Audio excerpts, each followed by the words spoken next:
Okay, David, this is where we're supposed to choose a side, green or black. John, my soul is as black as night. Your turn. I am black for life. So we're not fighting? I thought this is where HBO wanted us to pick sides and fight and stuff. Don't worry, I'm sure we'll find plenty to disagree about on the pod, but we seem to agree on one thing. We both really like this show. The politics, the drama, the lore. It was made for the lore hounds. And since we just finished recapping season 1, we couldn't be more ready to defend our Black Queen in the Dance of the Dragons. And with the season pass option in Supercast, listeners can get early ad-free access to each weekly scene-by-scene deep dive, plus our custom show guide with all the characters and connections. See you in the Lorehounds podcast feed each week for our Dragonfire hot, but probably positive, takes. The Lorehounds House of the Dragon coverage is also safe for Team Green consumption. Side effects may include a deeper understanding of dragon lore, a hardened conflict with itself, and an inescapable urge to read the book Fire and Blood by George R.R. Martin. Dragon seeds may experience burning.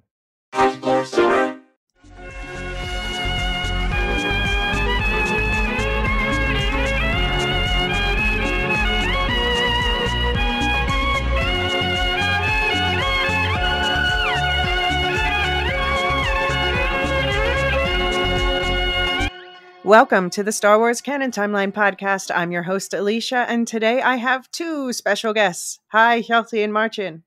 Hello. Hi.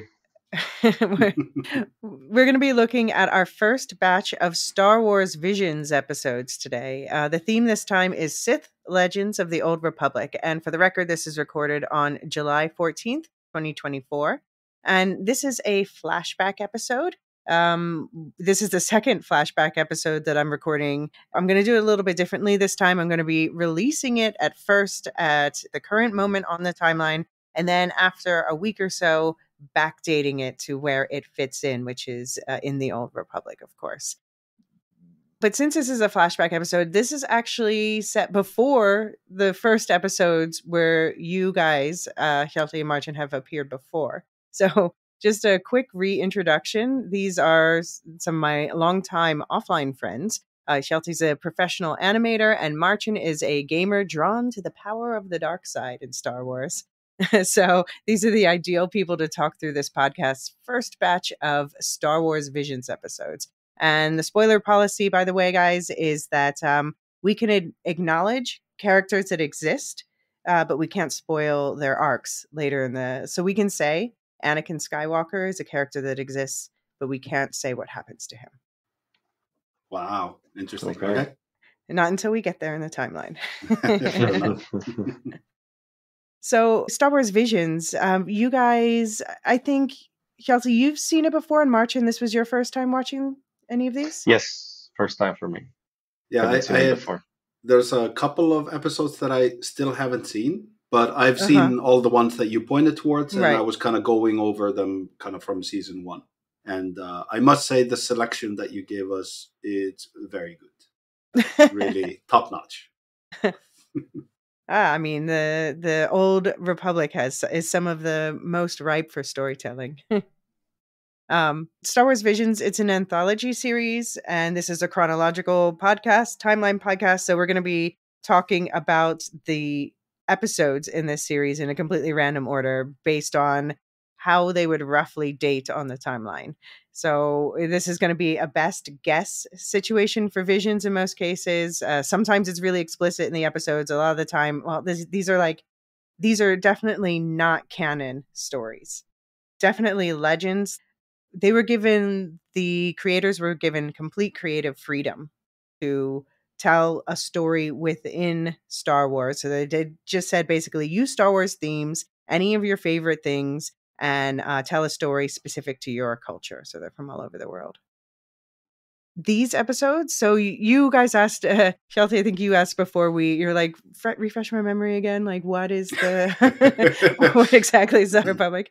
So this is like the millennia before, the original Star Wars movie. So this is like thousands of years before. And this is when there was the Sith splintered off from the Jedi, and there was like a millennia-long civil war between these two factions. We have two of these that seem to take place during this time before Darth Bane introduced the rule of two. And Yeah, in the overview episode, we talked a lot more about the rule of two, but Marcin, how would you summarize the rule of two? The rule of two is that there can be only two, the master and the apprentice. No more, no less. Yeah, basically. Although they violate that all the time because they are always Sith are just inherent backstabbers. Yeah. Yeah, I must say, as a somebody that's maybe not a hardcore Star Wars fan or whatnot, it always irked me slightly that idea of the rule of two, just because it seems very inefficient. Like if the idea is to like spread this thing around or whatever, then limiting them to two. I always assumed that the rule of two actually meant that you can't have a bigger organization going on. It's like little splinter cells, and each splinter cell has a master and apprentice. And not that are officially Sith then. No, okay, I see. Because the Sith at this point, so there's Darth Bane, and Darth Bane, so the Jedi take out most of the Sith, they're winning the war, and then Darth Bane just kind of finishes the job and says, now there's only going to be a master and an apprentice, because and this gets passed on for generations, because the idea is that they're not trying to like spread the good word or something. They want to have control because they don't trust anyone. And they want to even each other, especially each other. And they want to wriggle their way into, the Jedi and the Republic and destroy it from the inside. Yeah.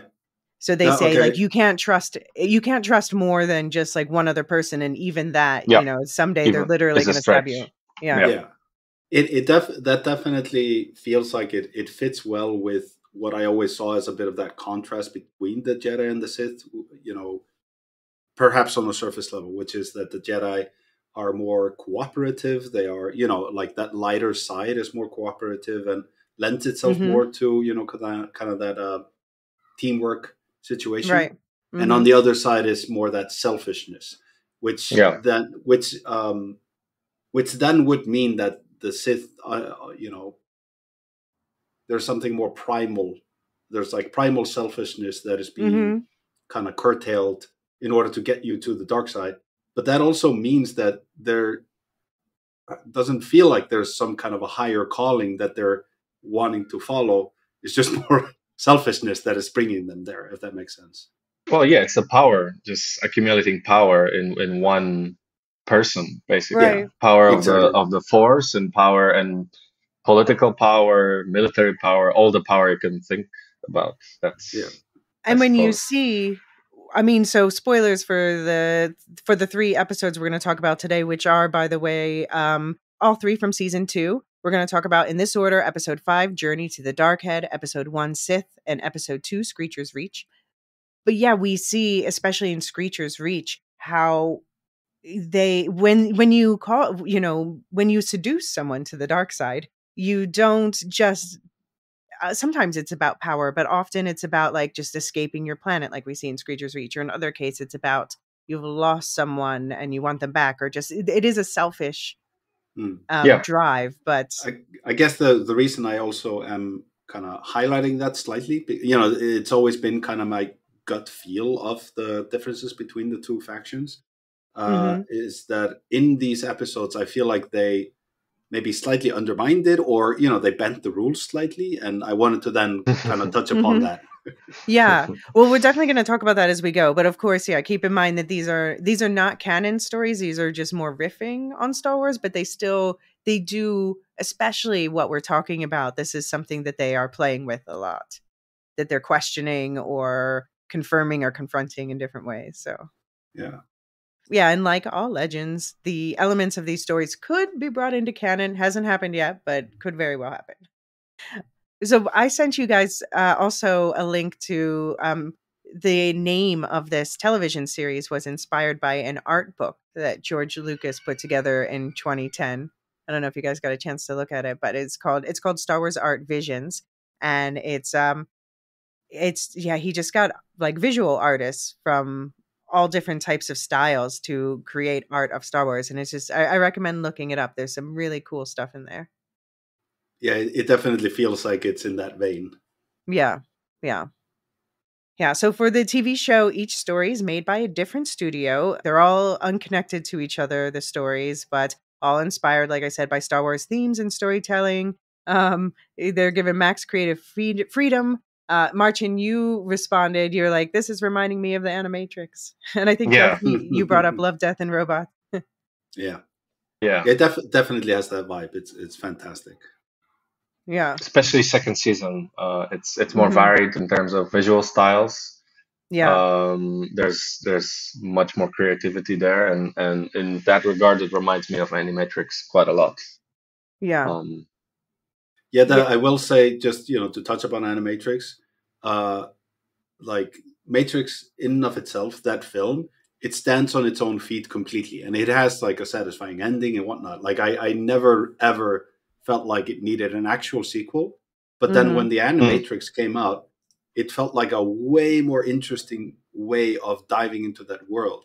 Right. Which is, don't just make a sequel, like take little slices of life that are kind of part of the tapestry of that world and dive into that instead.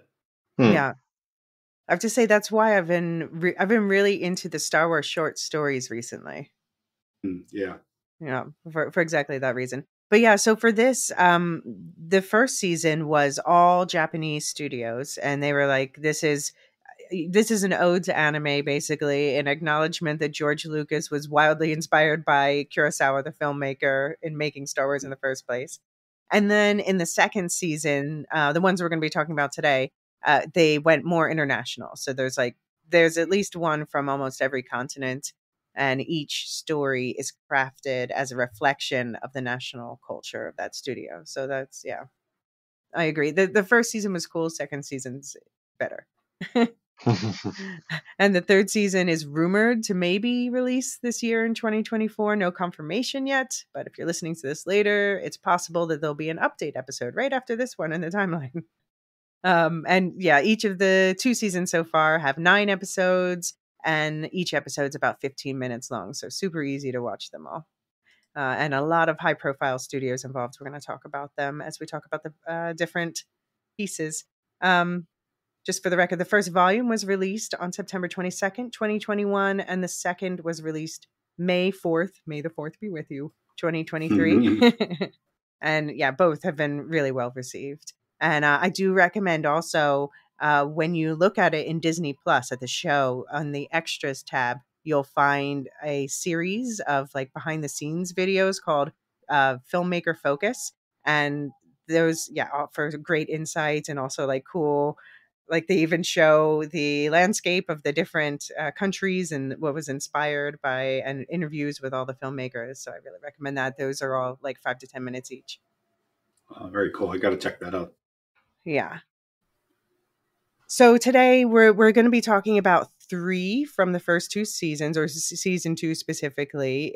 In this order, these take place during the Old Republic. So we've got Journey to the Dark Head, which is set during the heyday of the Sith. So that's season 2, episode 5. Season 2, episode 1 is Sith, which also features Sith grouping together. So this must be before their fall. And then we have season 2, episode 2, Screecher's Reach, which seems to be a story set within the Rule of 2 that we were talking about. Yeah, I have to say, 2 of these are 2 of my favorites of the entire series. And I think I also really like Sith because of the art style is really special too, especially. I think we all like Screecher's Reach a lot.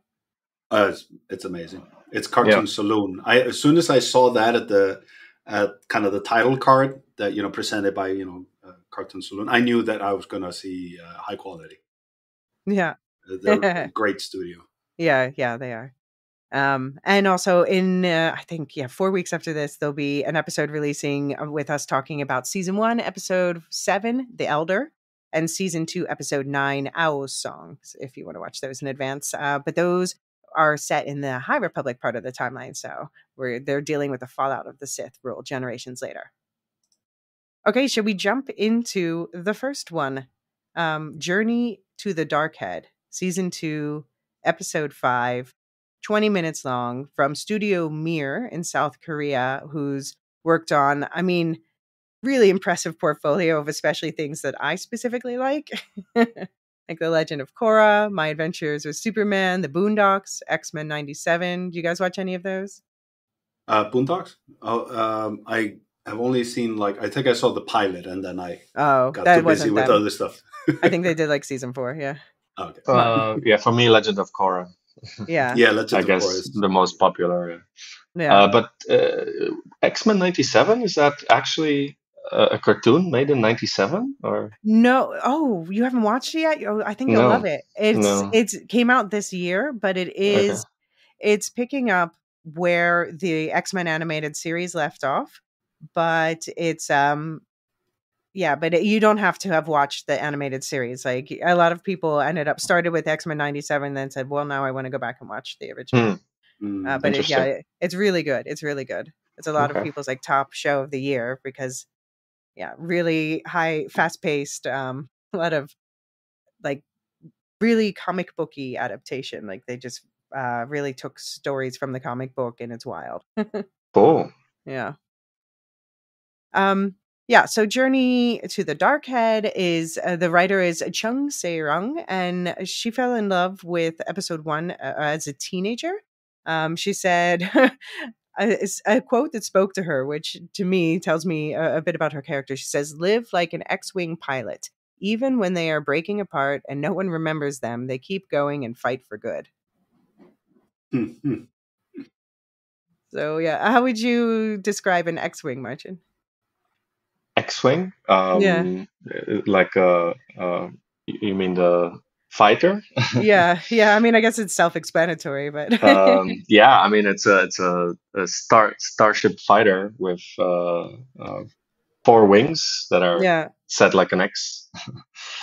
Or well, it can expand to the fighting, let's say, configuration and look like an X, or just collapse the wings and fly like a normal plane.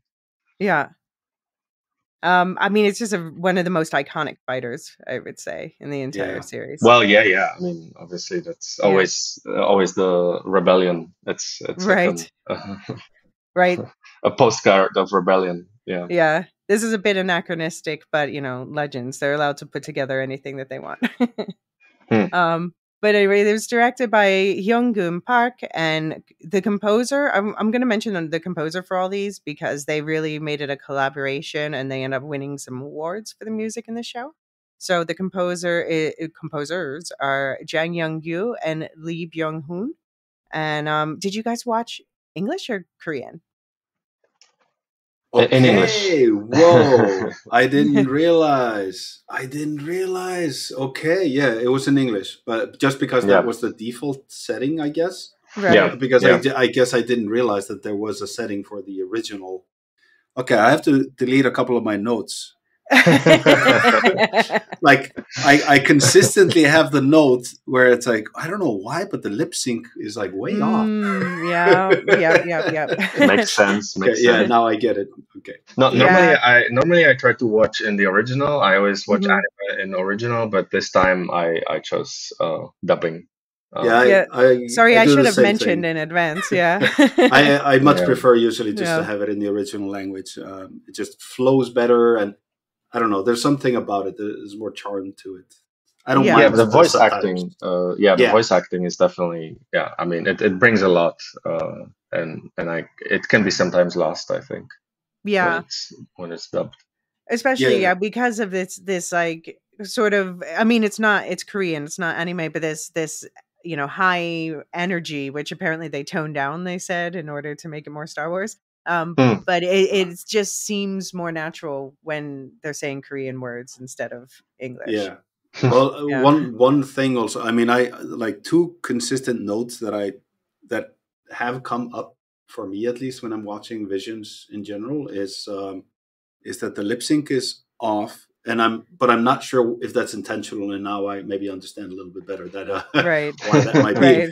But then the other note is it's a slight pet peeve of mine. It has to do with the fact, and this is probably comes from the fact that it was being dubbed, is when a character is in some kind of a spatial relationship with what they're saying or where the camera is placed or whatnot. Mm-hmm. But the audio sounds like a person in a sound booth only 20 centimeters from the microphone. Right. And because when you really want to go for like full, the full thing performance, you really want to make sure that, if it's a person who is like screaming at another person that is 20 meters away, you have that person in the booth walk a little bit away from the microphone and, try to get that intensity. Right. But what I do see often when it comes to dubbing is that they're, maybe on a budget and they're on the clock and they have to just get it done. So what they do sometimes is that they're like trying to raise the volume, but the person sounds like they're just kind of breathing into your ear. Yeah.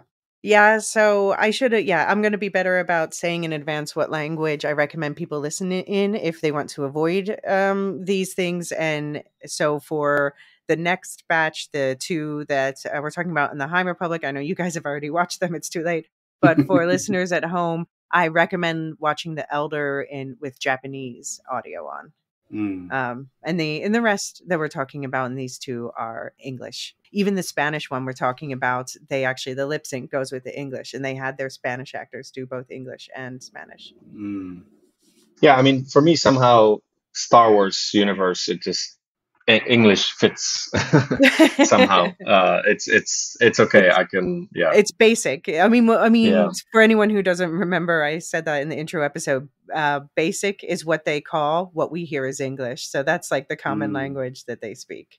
But they can also speak like Wookiee or, Yeah, they listen to R2-D2 and they understand that. Yeah, I'd love to watch Visions with Wookiee dubbing. Yeah, exactly.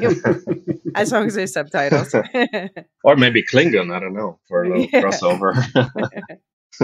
But in favor of the English dub for Journey to the Dark Head, the voice cast in English does include Ashley Park and Daniel Day Kim. So they get, for their English dubs, they get a really good voice cast. Yeah. Okay, so just to set this up so we can actually get into the episode itself, the plot of this episode is during the Galactic Civil War between the Jedi and the Sith, a young Force Oracle named Ara believes that the statues on her home planet of Dolgarak, whose stones around its base have foretelling abilities, control both light and dark, as one is lit in blue light and the other in red. She resolves to destroy the Dark Head in the belief it can turn the tide of the war. Years later, Ara, now a teenage mechanic, petitions the Jedi Council for a bodyguard on her quest. They assign a young Padawan named Tool to the task. Tool has recently lost his master at the hands of the sadistic Sith Lord Bishan, leaving him traumatized and in constant fear. The two of them collect supplies and head to the planet where Bishan chases them. They make it to the statues, but Ara realizes that both light and dark evenly flow between them, making it impossible to destroy. Tool overcomes his fear with Ara's help, manages to kill Bishan. The two of them decide to continue journeying together. And as far as dating, this is set during the height of Sith activity, clearly where the war is going hard. So definitely before 1032 BBY when the Sith were defeated, but probably well before that. And the creators themselves said it's set during the Old Republic. So Hjalti, I have to check in with you. What did you think about this one? What did you think about the art and the story? Fantastic, I have to say. I have some notes written down. I can kind of just go down the list. And I was kind of writing it as I went along. And then I rewatched the episode to make sure that I had all the notes that I kind of got them down. First of all, good style, the art style, and then the animation style. It's really superb. It's just it's consistent. It feels like it's doing its own thing while not being distracting or whatever. It feels like I can totally just live inside of that world also, on an art style level. The fight scenes, really well done. Just great. Really, I liked, this thing that the guy has, the Sith Lord has, hail or something. I don't know. It's like a snake weapon. Yeah, it's not. It is. You can see at one point he's holding it separately. It is like a weapon, but yeah. Cool. It's just when it comes out, it's so kind of out of left field, but he uses it really well, and it's just really well done. I will say that the rain visions, that idea, in part of the concept, it adds a really interesting addition to the whole lore. I know that these things, sometimes these are a little bit hit and miss because they might be interesting in themselves, but maybe it's not the greatest puzzle piece to click together with the main, Star Wars thing. But this to me was like, oh, why not? Yeah, Force Oracle. That's a really cool concept, and why not? That fits. Yeah, and especially if it's like slightly vague, and and they are a little bit more on the sideline because they're doing their own thing with the Force. That all like it sounds great. Correct me if I'm wrong, but the Jedi Knight character Tool. Yeah, he's a Padawan, but Padawan. Yeah. They did a flashback with him where he was kind of being held up by this Sith Lord, and the Sith Lord has the lightsaber very close to him, and then off camera it seems like he may have maimed him a little bit, or like that you have a burning sound effect as if like he gave him a scar or something like that. Okay. But then and I watched this thing twice to make sure I didn't miss it. And it's totally doing that. But then later, I kept waiting for that moment where he reveals his scar, or like you can kind of see it on his neck, and it's just not there. So, just curious if you guys picked up on that or not. No, I didn't. No, I remember that moment definitely, but I didn't really pay attention to what happened after it, if it was actually revealed or not. But I mean, my understanding was that it was kind of a reminder or some kind of quote unquote souvenir that the Sith Lord left for him, because he said, "Come and seek me out, because there will be no Jedi left, and you will need a master." So exactly, as if he wanted to make sure that he remembers about him specifically to come back to him. Kind of feels like he's that it's almost like a story beat, meaning like it's like a story element that is meant to be then brought up later. Repeated. I found like there was real tension, and because the Sith Lord seemed convinced that this tool was going to fall to the dark side, and we see, the path to the dark side is paved with good intentions, and clearly he's got the anger and the hate and the resentment from his master being killed. So I felt real tension about whether or not he might fall the first time I watched. What about you guys? Oh yeah, I mean, you saw that, I mean, that's the thing. Like he's I mean, the dialogue is slightly cliche on that level, No, I will not, or like come join the, all of that stuff. And they only ever do that to Jedi Knights that are tempted, but are rejecting it in the moment during a fight. Right. So that becomes its own cliche almost within the Star Wars. I don't know, cinematography, whatever. Right. You mean that it becomes predictable at some point? Yeah. Like they don't really do that to, I think, Qui-Gon Jinn or whatever. Like they would only do that to somebody who you're supposed to take the hint that I think he might be tempted. Yeah. Right. So do I just like burn through? Yeah, I have 4 other notes. Slightly ironic, I guess, that she goes to the Jedi Council and wants to do this thing, and it seems like this mission, and it seems like the only thing that they're contributing is the Jedi, I guess. But then that's the only reason why a Sith starts following them and causes all this problem. So it's just, that's a good point. It wasn't until I watched it the second time I was like, oh, if she had just done the thing, that wouldn't have been as big of an issue. But whatever, it's all good. But that stalled it enough that she saw that it was pointless to try to blow up one statue head. Oh yeah, definitely. I mean, she wouldn't have known that, of course, but of course. And she got to save because maybe he would have fallen if not for her there. Oh yeah. Well, it's a fair point. It's more, like on a broader destiny level kind of a thing. Excellent point. There's this moment where they're on this little, I don't know, speed racer or whatever it is, and they're she's raising they're raising up the hand of the statue, and there's a Jedi Knight fighting a Sith Lord right behind her, and she's like, gotta go full throttle and go, and then she's like, oh, you gotta help me now, and he pushes her off the speed racer or whatever to that ring, and she lands there. And, behind her is, a Jedi Knight fighting a Sith Lord, and very precarious situation. But when she lands, her dialogue line is, "So far so good, all according to plan." And she starts running. Again, dubbed. Again, dubbed. Yeah, I'm curious if the line is hits differently in Korean. In Korean, yeah, maybe. Yeah. So I'll give them that one. It just the second time I watched it, I was like, what a weird thing to say. And then that kind of my last note is that it's the end message feels actually very surprisingly nihilistic. And I don't mean that necessarily in a bad way per se. Okay. But it feels like they're aiming for this thing where they bring forth this more nihilistic philosophy, or more stoic philosophy, where it kind of doesn't matter what you do. Mm-hmm. Like, you can end the war, but another war is going to take its place. So no matter what you do, it's like we're kind of stuck in this thing that will go on forever. And then at the end, he tries to like do a slight positive spin on it.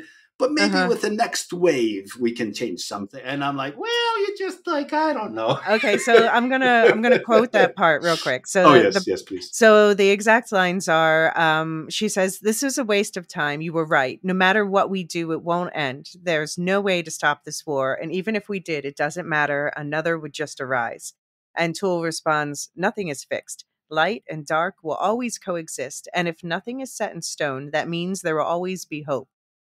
We are always caught in the tide of uncertainty. The next wave carries as much hope as it does despair." And I have to say, this whole concept is one, I find it anti-nihilism, because she is there at the brink, because she's also been told since she was a child, like, we just document wars. There's nothing we can do. And yeah, I feel like, especially in recent years, increasingly this nihilism like that creeping in. And I need to be reminded that there's wiggle room, that there is room to hope, that there's, because the future is still uncertain, and it's not just wave after wave of despair. We can't say the despair won't come, because it always will, but there's hope in between those waves too. And I'm not advocating for nihilism per se here, just kind of pointing out that the story we just witnessed cemented the nihilistic idea that she had a predetermined, vision, and then that vision was completely fulfilled, and the idea that these two statues, they actually just change back and forth between the good and the bad. It, like, to me, all of that was reinforcing the idea that we're kind of stuck in this perpetual loop. Right. Okay. And then they're like doing that glimmer of hope thing at the end. Right. So the concept here, and we talked about this, and I think especially in the Dawn of the Jedi overview, is Ashla, Bogon, and Bendu, this is a Korean short film, and they explicitly reference yin and yang. So Ashla is like the light side of the Force. Bogon is the dark side of the Force. And Bendu is the balance between the two. So this is like this reoccurring idea in Star Wars. And I think, it's we see later, especially where people try to deny their dark side, and that ends up being their own undoing. So this is definitely a concept we're going to talk about more when we talk about the Sith one episode. Yeah, I mean, they're all fair. Sith ones, but the one called Sith. So, Marcin, what was your thoughts on the episode overall? What did you like, not like? So I definitely liked the art style, and now knowing that it's same creators as Legend of Korra, it makes a lot more sense when it comes to the way how action was presented, and the colors of the whole animation, and the way it was drawn. The music, sound effects were really good. I like that. And when it comes to the story, I guess I wouldn't really. It didn't really strike me as overly nihilistic. It's more about a balance that he had to find within himself, which I think ultimately is perhaps to me, I got the more positive message out of it, that trying to reject the dark side, or trying to reject impulsive natures or impulsive thoughts that we have within each other is futile. We have to accept it. We have to accept what's negative about us and about the world in order to be able to fix it. So if we live in denial, and if we live like we simply just deny all the bad things, or don't talk about them, or pretend that they don't exist, they'll never be fixed. They'll never be addressed. Yeah. So yeah, at the end of it, he realized that he has to embrace the darker part of his mind, and that's what gave him the strength. That's what gave him the power. So yeah, I guess it speaks to the balance of between the yin and yang, or between the dark and light side. And yeah, I mean, I like that part of the story. Yeah, that's a good point. That's well, here's the thing also, like that moment where he has that self-reflection, and you kind of see two versions of him, the more perhaps more evil version and good version. The action, like he has a realization, and then the question is like, what kind of action begets that realization? And he just slices the guy. You know what I mean? Like, well, that's the thing he's been trying to do for a while now. So so maybe the point was slightly off for me. I don't know. But I will say one thing also, for all of these, music and sound effects are they are hitting it. I mean, that's also why I almost don't mention it, because all of it is just so well done that it's, it barely bears repeating. Yeah, no, exactly. And I think that they are, these might not be canon, but they are adding cool concepts that I would love for them to explore in lore. Like you said about the fortune telling aspect. We haven't really seen force oracles before. We've seen telemetry, which is where you kind of get force echoes off of objects. And, there's force visions where people just, visions appear in their head when they're traveling through hyperspace or meditating at a vergence or things like that. But this force oracle idea is new. And it's also, we rarely get to see, and this is the kind of storytelling you can only tell at this earlier point in the timeline, where we see other types of force users working alongside Jedi without the Jedi dominating them. Yeah. So that was, that's really cool to see, like, these two. It's not at the end she's like, oh, I'm going to become a Jedi like you, because first of all, that's not really an option at that age. Kind of like Sith and bounty hunters, for example. Yeah, that's true. Only I like to imagine this relationship is maybe more honestly cooperative.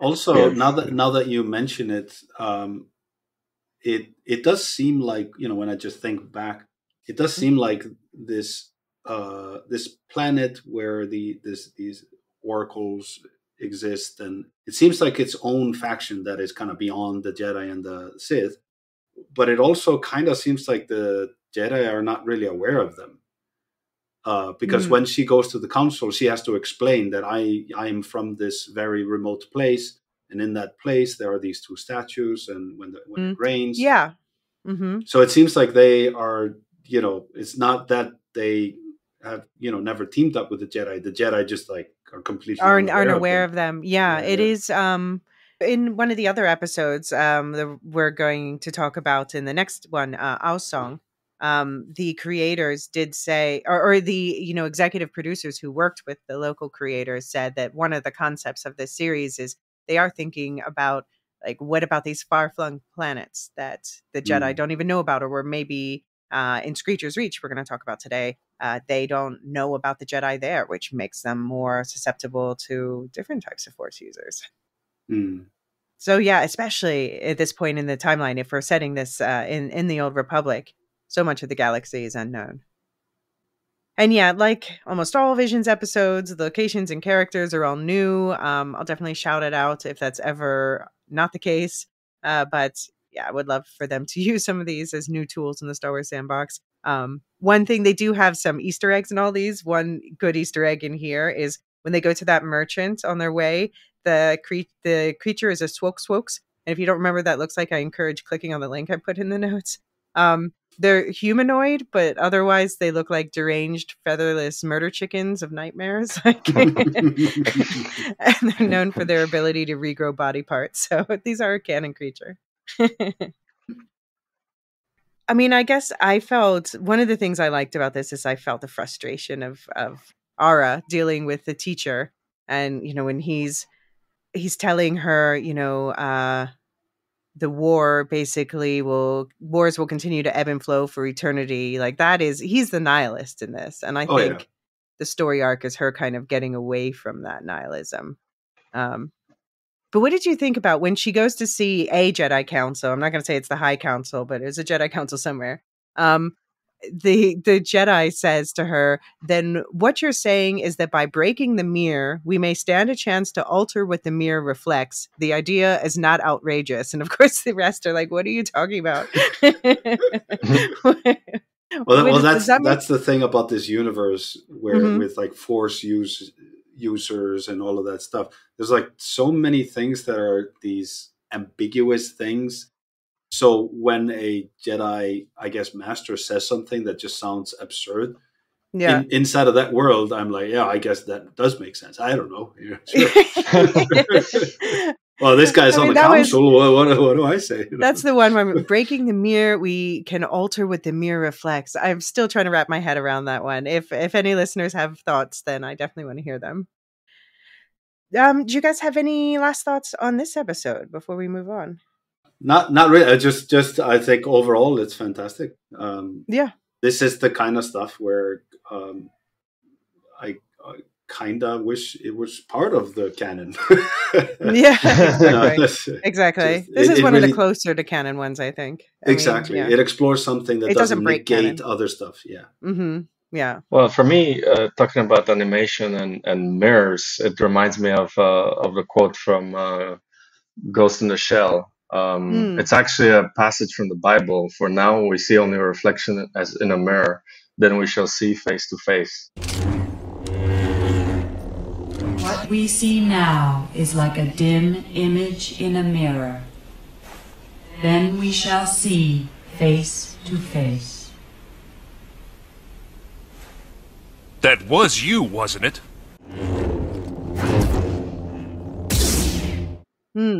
It kind of reminds me of maybe some deeper meaning that talks about, maybe mind and soul and how we see each other in the mirror. Well, it also reminds me a bit of Plato's allegory of the cave, where they're saying basically that what we see as reality is just the shadows on the wall of a cave, and reality is something beyond that. So I wonder, there could be a concept there that's tying these together. Yeah, I mean, it makes sense that maybe in a Star Wars world, in the world of Force users, there's this kind of more philosophical, deeper meaning that makes you wonder. Yeah, even if it doesn't make sense at face value. I mean, because George Lucas originally, it was heavily influenced by Buddhism in the creation of the Jedi, especially ideology. All right, let's take a quick commercial break, and then we will talk about the other two episodes. Be right back.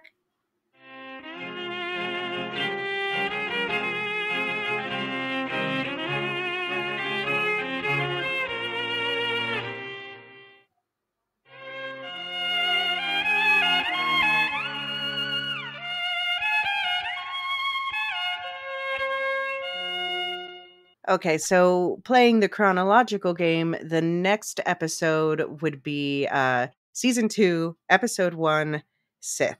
And this one is 15 minutes long, and it is from El Guri Studios in Spain. And this was their first production as a studio. Have you ever heard of them, Hjalti? I have not. No. The writer and director is Rodrigo Blas, and his background's in animation departments, and he directed a bunch of like Troll Hunters, Tales of Arcadia, amongst other things. That's the thing that he's done that I've watched. So working with Guillermo del Toro, and the composer for this one was Dan Levy, who sounds French when he's interviewed.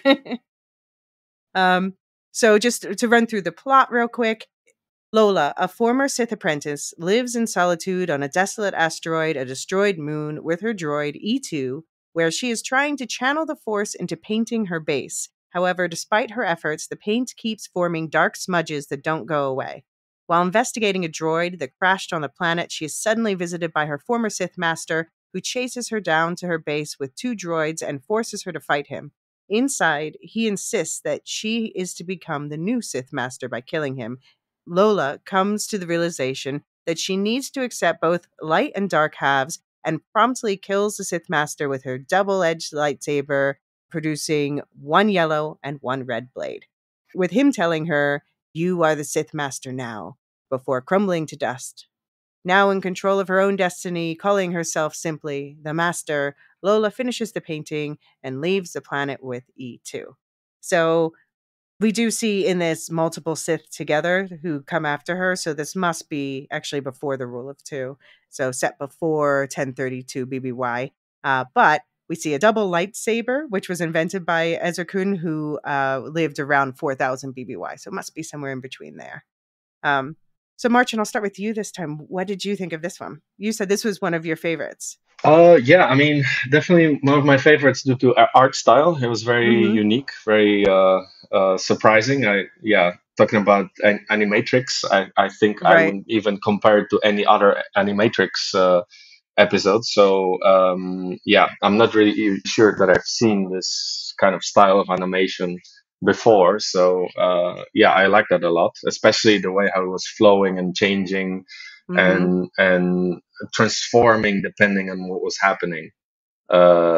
Whether action was whether there was some kind of action or not. The colors were flowing and changing to reflect more the state of what was happening. So I definitely like that. And also coming back to the story, I think it's probably a very similar message that I got from it as the previous episodes. It's this embracement of duality of one's thoughts and trying to reject the dark side. The main character trying to reject her dark side actually made her weaker. It's only once she embraced it and she acknowledged that she was a Sith and there are some dark thoughts within her that she was able to defeat her former master. So I think it was overall perhaps a positive message. I don't know. That's how I got it. That's how I understood it. No, I think this is all true. What do you think, Hjalti? I think you nailed it. It is definitely that thing of the like embracing your own duality, basically, and that kind of ends up making you stronger. The art style is super interesting. The right when it started, and you just see that droid, and you see splash of different kind of paint strokes, and allowing there also to be this variety in the colors, and at the same time, there's this almost like a empty canvas feel to it as the camera is moving around. Really interesting style. I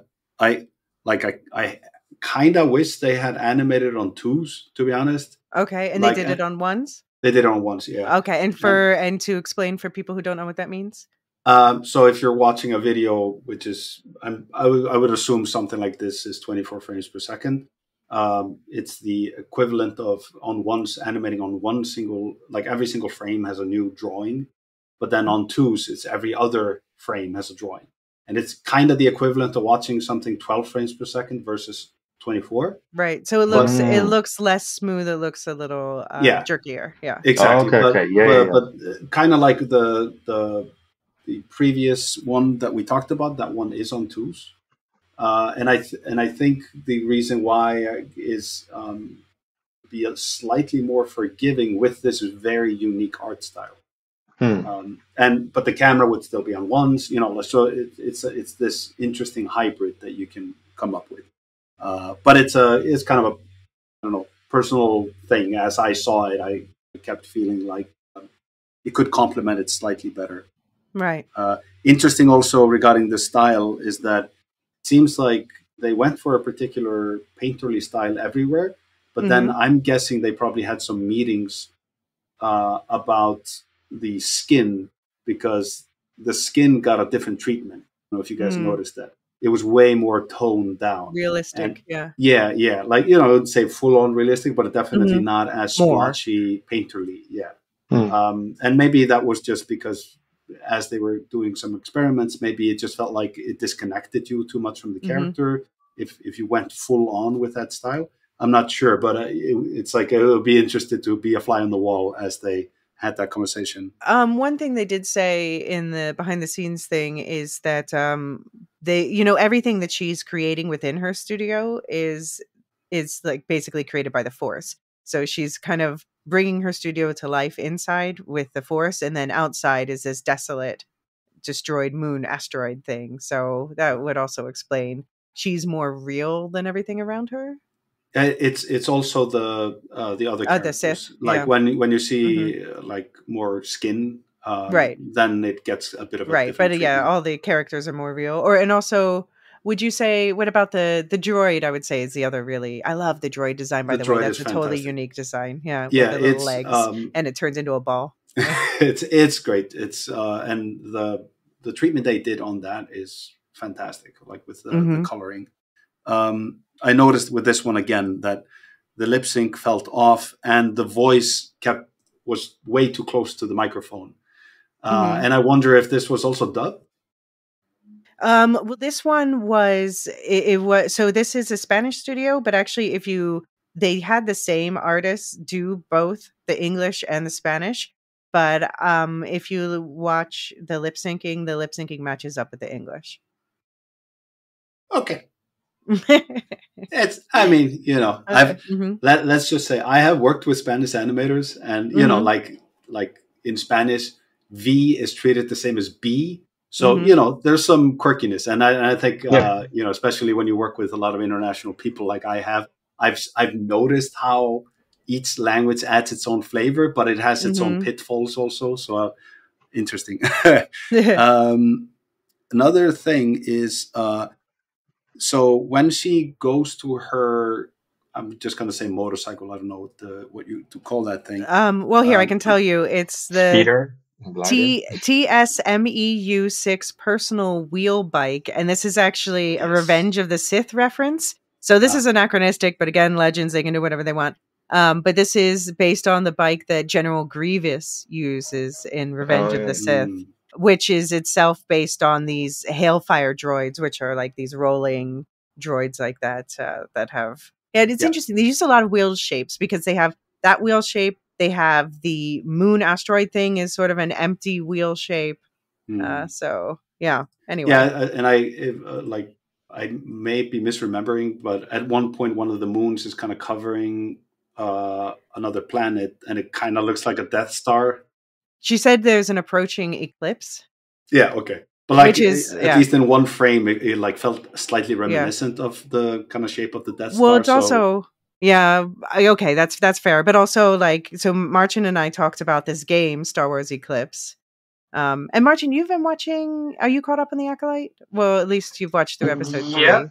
Yes. I watched all of it, yeah. Eclipse plays a bigger role there too, and I'm noticing, just more Eclipse popping up in Star Wars and like having a sort of power on the Force. So regarding that wheel cycle. So when I saw this for the first time, and she confronts the Sith Lords, she reaches for what looks like a holster, and there's nothing there, and I couldn't figure out if I was supposed to know what was supposed to be there. And then only later, when she runs all the way back, does she pick up a lightsaber. And then when in second viewing, it's like it happens so quick you don't notice it. But basically, she's reaching for something in that wheel cycle, and I guess that holster is a little bit in the way, so she disconnects the lightsaber. But it happens like half out of frame.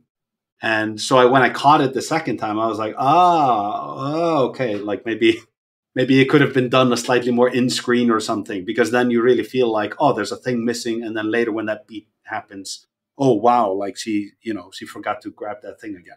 Anyway, This is like a note for the filmmaker. They don't care.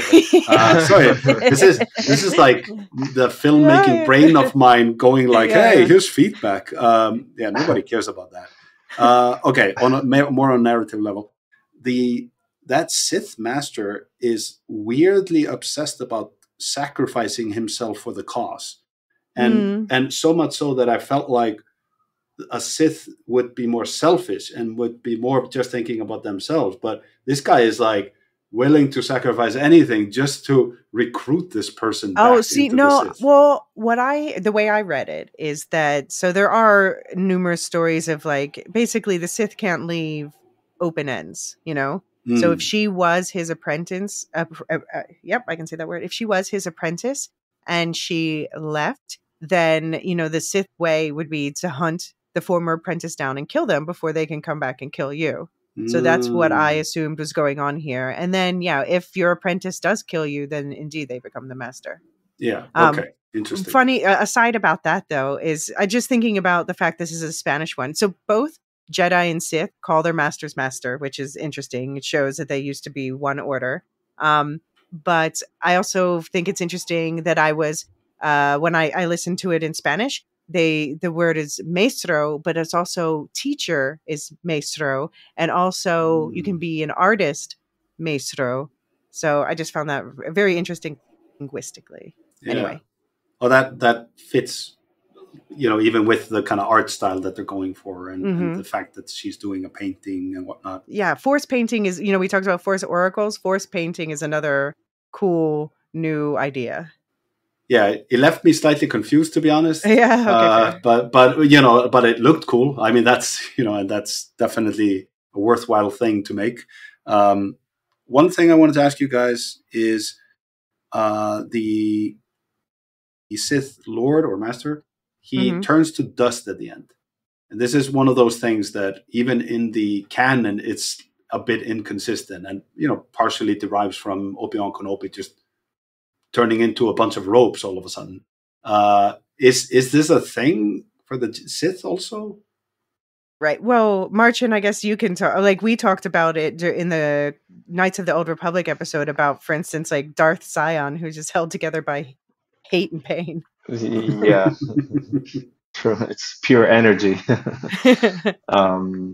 Yeah, I guess it really depends. What's the origin of that master? I mean, right. I guess anything is possible, but I mean, perhaps there's some backstory that would explain it, or there's some kind of Sith power that he's using that was. I mean, in general, it's an episode that depicts a very unusual usage of Force. Right. For example, making a painting with the Force is not something that I've ever seen before. So it's possible that there's some kind of dark side power that we haven't also seen before. Yeah, as well. Or maybe it's been like keeping him alive and looking. Yeah, maybe he is already dust, but he's just keeping himself together by the sheer power of his dark side. Yeah, and, I mean that's other Sith are like that. Yeah. Yeah, because I mean that's also Knights of the Old Republic 2. There's I forgot the name of the main bad guy, but he's also badly burned and damaged, and he's keeping himself alive basically by the right. Sion. Oh, that's Nihilus, yeah. Right. It's Nihilus and Sion. Yeah. So that might be one of the explanations. But also, coming back to the sacrifice, the final fight in the Return of the Jedi, there's also an element of sacrifice if it means that it will push the next generation, so to say, of Sith to the dark side. Well, not Sith, but the Force users. So it's as if Vader already. Right. I have to bleep that one part, but yeah. Oh, sorry. But anyway. We see a very prominent Sith in the original trilogy who pulls a somewhat similar move, indeed. Yep. Regret saying that Obi-Wan Kenobi turns into ropes. Sorry about that. Turns into ropes. So we also see, speaking of like things that come up from the original trilogy that come up again and again, we see a cybernetic arm, which is a variation on the Star Wars losing your hand trope, which happens all the time.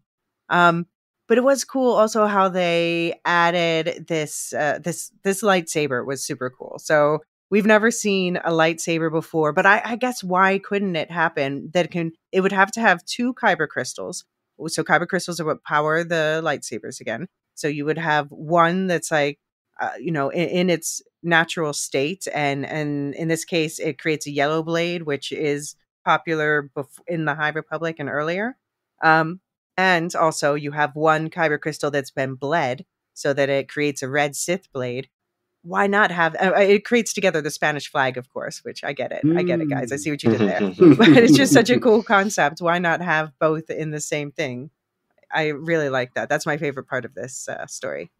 Yeah, it's cool. Like that also just visually felt like it represented her duality coming out. So so as like part of like an element in the fight choreography that worked great. Yeah. And if I remember well, were they slightly curved, the blades? It said like Spanish original. rapiers, like Spanish swords. Yeah. One more little Easter egg is she mentions a beacon, which is basically like a satellite or a space station. There's a very prominent beacon in the High Republic. But yeah, I liked, her whole, the moral of the story is basically light and darkness are part of the painting, part of me. What do you think the Sith would be like with someone like her in charge? Like, would they be... Do you think she would disband them, or do you think they could become more powerful than ever? I think they would become more powerful because she would have a bigger umbrella of different flavors of power users to kind of recruit, right? Instead of just the ones that are at the end of the spectrum, hatred. If they're willing to work together. Well, that's always wrangling, stray cats or something. Speaking of animals, I was like, as soon as the Sith Master attacked her droid, I was like, kill the man, kill the bad man. I just have to call it one more Easter egg. Lola says at one point, she says twice actually, I am no Sith. And this echoes a later character who famously says in the Clone Wars, I am no Jedi. All right, let's move on to Screecher's Reach, the last one for the Old Republic. And that is Season 2, Episode 2, 14 minutes long, done by Cartoon Saloon from Ireland, who's known for doing movies like Secret of the Kells and Wolfwalker and things like that. The writers for this one were Will Collins and Jason Temeregi, and the director is Paul Young. And this one won an Annie Award for Outstanding Achievement for Directing in an animated television and broadcast production. And it also won a Primetime Creative Arts Emmy for Outstanding Individual Achievement and Animation for Almu Redondo. And the composer was Leo Pearson. So the plot of this one is a young girl named Dal lives in a workhouse with her friends Bathan and Quinn and Kina. Tired of living there, Dal convinces her friends to head out to Screecher's Reach, a remote cave, with her, which they do by stealing some land speed vehicles. The cave is rumored to hold a ghost within its walls, and the friends are eager to find it. Throughout the journey, Dal is motivated by an unusual necklace she carries. They find the cave and run into the ghost, which turns out to be an elderly Sith woman who has been trapped inside. Dal has her friends run away. Then, using the Force, she crushes the ghost with a boulder and then finishes her off with her own lightsaber. After Dal escapes the cave, the necklace is revealed to be a communicator to a Sith Lord called the Sith Mother, who had given Dal the task to finish off her own master and take her place by the Mother's side in exchange for refuge from the sweatshop. Despite Dal's efforts, the Sith Mother refuses to also take her friends, leaving them feeling betrayed. As Dal reluctantly leaves, she looks back at her friends one last time. So, as far as dating, we don't explicitly know, but I like to think this is taking place during the Rule of Two we talked about at the top. So we have basically the mother is an apprentice who's getting her acolyte to defeat her master so that the acolyte becomes the apprentice, and now the mother is the master. So the rule of two demonstrated in action. Do you agree, Marcin? Yes. I mean, that's by far my favorite episode. Because of the art style and because of the story, which, in my opinion, actually that's a truly nihilistic one, because we have no positive relief, even at the very end, when we think that the nightmare is finally over and finally there's something good that's about to happen. We see actual Sith that came and just snatched the child, innocent child, that thought that there's something good coming their way, but in the end, it's just becoming a Sith master, which is going to be a life of, well, perhaps power, but at the same time, a lot of pain and a lot of misery, undoubtedly. So not so much friendship, yeah.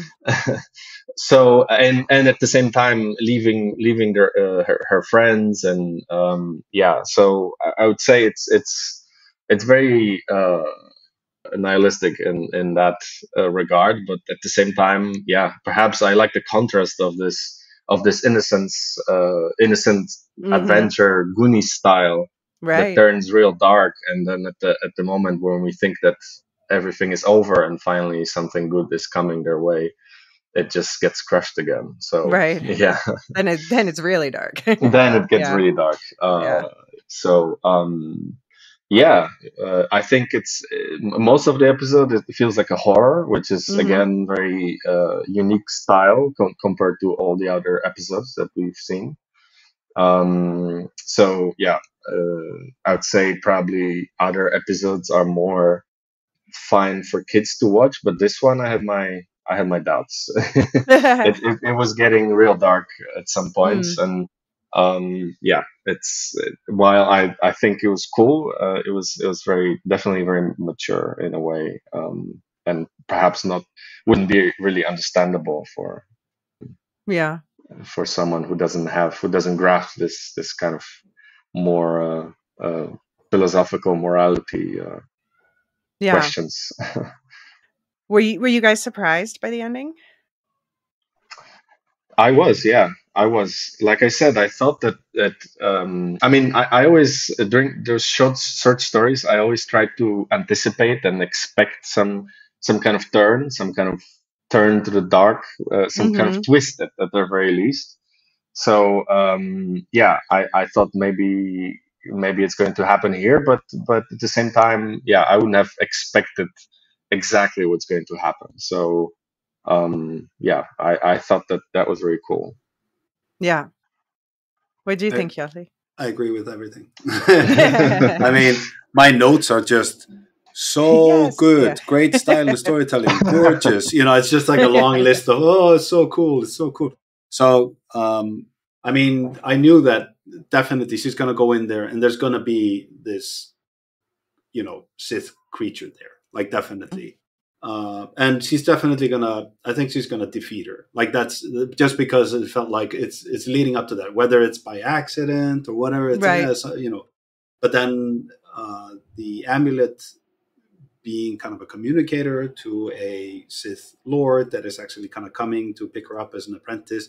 Well, I had no idea about that, but I did feel, I mean, and now that you guys have put it into context of the rule of twos, makes more sense, because my only note where I had a bit of a question mark was killing a Sith is a test to become a Sith. It just feels like, but what if you like half fail? Like, now we just don't have Sith. Then you get killed. Just it's a murder suicide. I don't know. Like, you often see, like, one thing that might happen is someone. Yeah, this is a repeated pattern where a Sith apprentice takes on an acolyte and says, "Help me kill my master," and then we're gonna, move up and fully acknowledging, I know one day you're gonna do the same thing to me. Yeah. In this context, it's there's one sentence that's very telling when the mother says, "You did what you had to do," or something like that. You did what you had to do to survive, which is very Sith thing to say.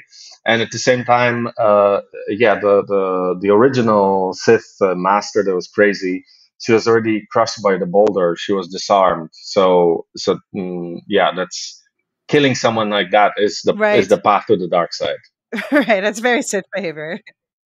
She could have just left at that point. She could have just escaped, but of course she didn't know any better, and that's right. Especially because she doesn't know Jedi exist even. Exactly, yeah. So that's even easier to kind of tell that to a child and say, yeah, you did what you had to do. That's normal. That's only natural. So that's makes it even darker and more sinister, in fact. Yeah. I would, just to like throw one like tiny counterpoint there is when I watched it for the first time, I think I had similar feeling.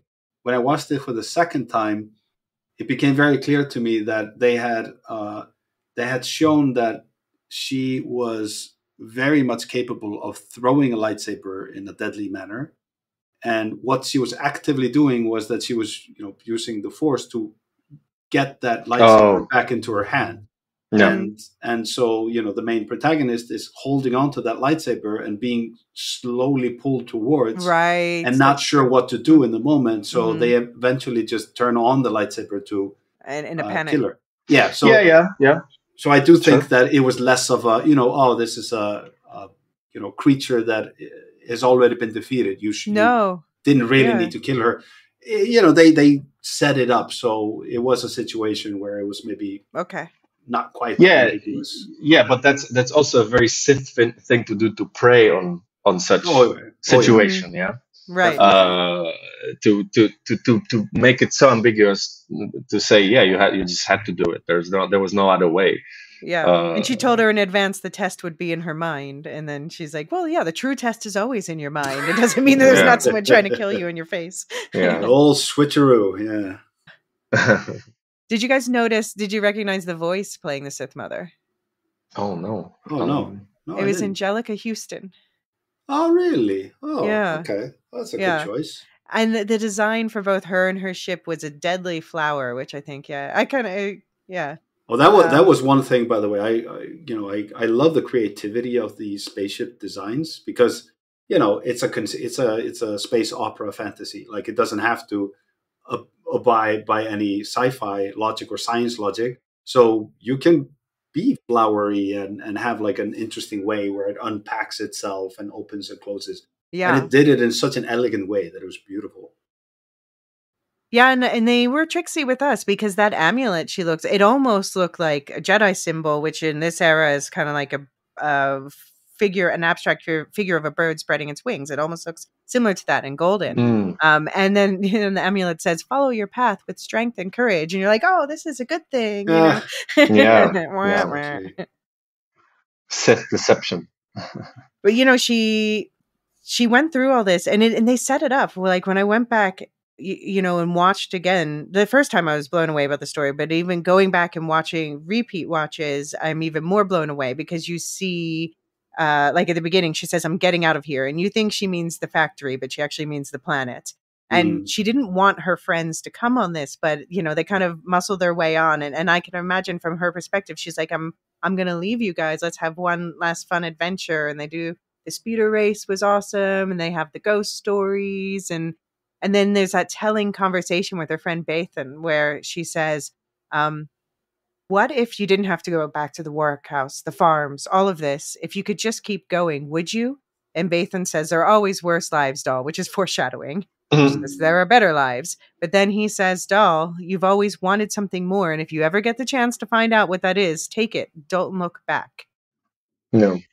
And at the last moment, the mother gives Doll the choice. She says, "Your friends can't come with. Make your choice." And Doll chooses, for better or worse. And Doll quotes her friend also at the end, right, to don't look back. So right. It is foreshadowed, definitely. Do you think she made the right choice? I think Absolutely. I would have done the same. One interesting aspect of that choice also is that they definitely didn't go down that kind of cliche path of giving a choice where you're tempting somebody with a lot of power. But instead, it seems like it's a person that is of such a lower status that almost any choice to get out of here is actually a feasible choice. Although it's a gorgeous planet, I have to say. It's like Ireland planet. They actually they based it. It was inspired by Kerry, that area of Ireland, and off the coast of Kerry is this island, Skellig Michael, which was used as a filming location for Artaud, which is the location. It's an important location, especially the sequel trilogies. It's the founding place of the Jedi. So, and they specifically drew like certain structures from that island into the background. You guys probably also recognized that cave was a dark side virgin. So it was inspired by the cave on Dagobah that we see from the original trilogy, where a certain Jedi goes in to confront his own dark side. Okay.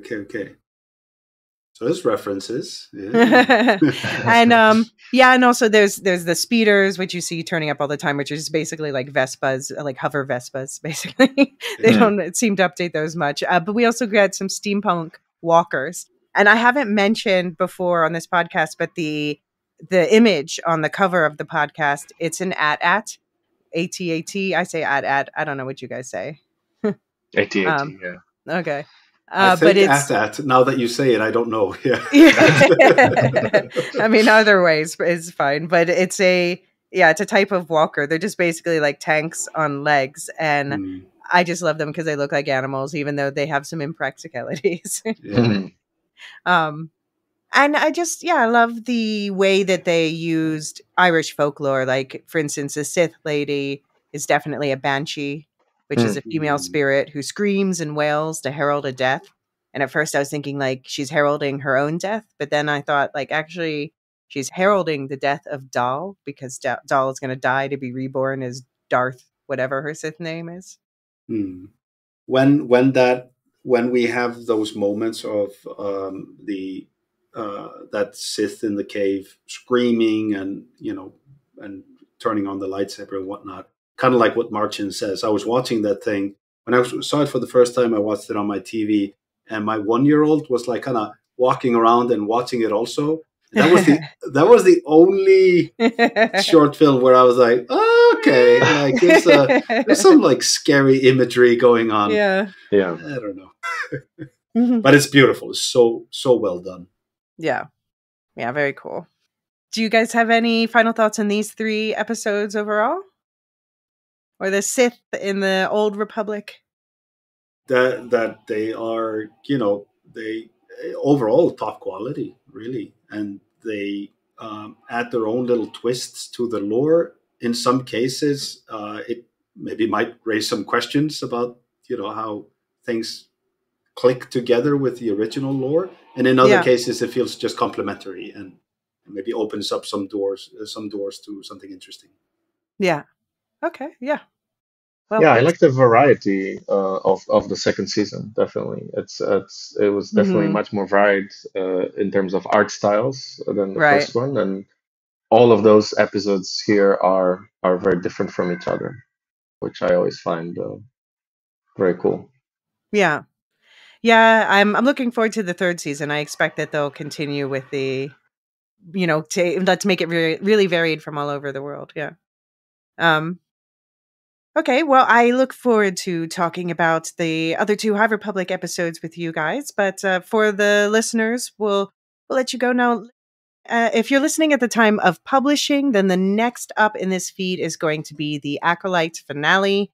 And then after that, I'm going to start moving to releasing 1 episode every 2 weeks. So first, after the Acolyte, there's going to be a few more flashbacks filling in areas of the 2nd and 3rd eras of the timeline. So see the show notes for more details. And then I'm going to be setting up the 4th era, the era of the prequel trilogy and the Clone Wars series and a bunch of good books and comics and stuff. So the part 2 of this Vision series, the High Republic episodes, that's going to release in 4 weeks after this. And that, again, is going to be covering Season 1, Episode 7, The Elder, which I recommend watching in Japanese, though if you watch in English, David Harbour's one of the voice actors. And Season 2, Episode 9, Owl Song, which, that one's in English. It's from South Africa. If you're listening to this episode in timeline order, then the next episode is currently Knights of the Old Republic with Marcin. So you'll hear more of Marcin up next on the gaming side. And that one's also Legends, but as near to canon as Legends gets. And you're definitely going to want to know about the characters Revan and Kreia for later conversations. And you'll hear us talk about, we were just talking about Sion and Nihil. Either way, the next episode after that will be Canon Myths of the Old Republic, which I'm going to be recording with Marilyn R. Pukilo, our favorite Tolkien scholar. And we're going to be talking about the short story collections, Myths and Fables and Dark Legends. We're going to be talking about specific stories from that. You can find that list in the show notes and the link to the blog post with all the overview of what's covered in what episode on this podcast. On the wider Lore Hounds, House of the Dragon is in full effect. 3 episodes a week for subscribers, 2 for non-subscribers. The Interview with a Vampire one-shot is up. Definitely listen to at least the beginning with, if you haven't watched the show, then, we talk about, maybe you want to watch the show. We talk about why. That's a personal passion project of mine. We have Rings and Rituals is prepping you for Rings of Power, and Radioactive Ramblings will be back soon with the Boys season wrap-up and more Fallout lore. In the meantime, sleep tight. Don't let the Sith bite.